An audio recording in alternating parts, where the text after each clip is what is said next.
I appreciate that question, although I did ask for no quick Q&A. I understand that. I mean, that's So, clarification. I understand, sure. So I saw 2 hands. Is there anybody other than 2 that raised their hand? All right, 3. I'm with him. All right, so are you going to speak? I moved out here. Are you going to speak? I guess I'm asking if you want to come up and speak.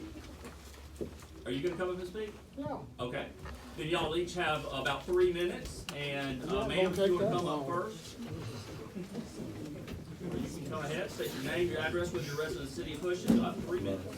I'm Ricky Coles. I live in the village at Hoschton, and I'm against most of this.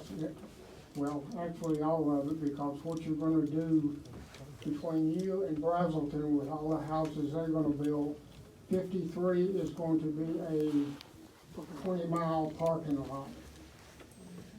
Somebody's got, I mean, you can't build all this stuff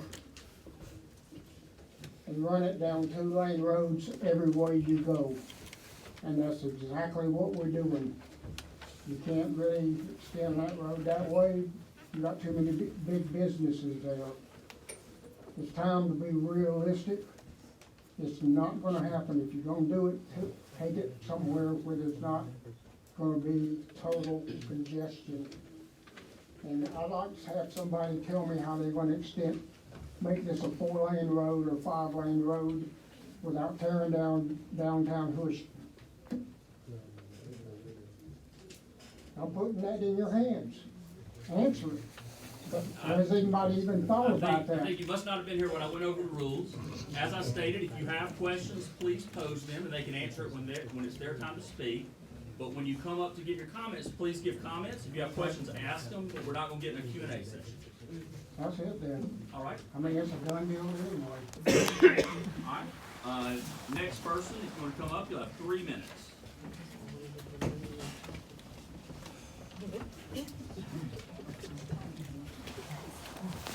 Christina Brown, 205 Quail Run, City Limits, Hoschton. Glad to see more people participating in the meetings today than I've seen in the past. I think part of that problem there is public hearing starting at 5:30 is difficult for those of us that work, and I think you want more community involvement than you're able to get if you can schedule those at a different time. Another problem is probably frustration, because questions/comments that are raised during the public hearing are rarely addressed. I understand that it's not a Q&A session. I understand you don't have to address our comments. It would be refreshing to see somebody among you pick up a pen and make a note and say, hey, I really want to address her concern or his concern during the meeting, but I haven't seen that yet. In fact, it seems like once everybody sits back down after speaking, comments are ignored completely, not addressed at all. I also would like to urge you not to throw things on a consent agenda, which was rampant last meeting. Consent agendas are generally designed to move routine items along quickly so that you have more time to discuss more important issues. I don't know anything more important than the future of this community. More important than trying to drive 53 or 211 during rush hour. I don't know anything much more important than that. So if you can address the items individually, individual motions and individual votes, I'd appreciate that. Specifically to this first one, you've got 11.5 acres. We're going to put now 225 units in commercial on it. I would think that 225 housing units plus commercial is going to generate a whole lot more traffic than a simple commercial tract. But since you've already approved 15 conditions and variances, I feel like this is going to flow through as everything else does. In general, and I don't have a comprehensive list, I've heard this council and this mayor address the fact that they inherited a lot of the development that we see going on now, which may be true, but you do have the power to control what's happening now. And I don't see that happening.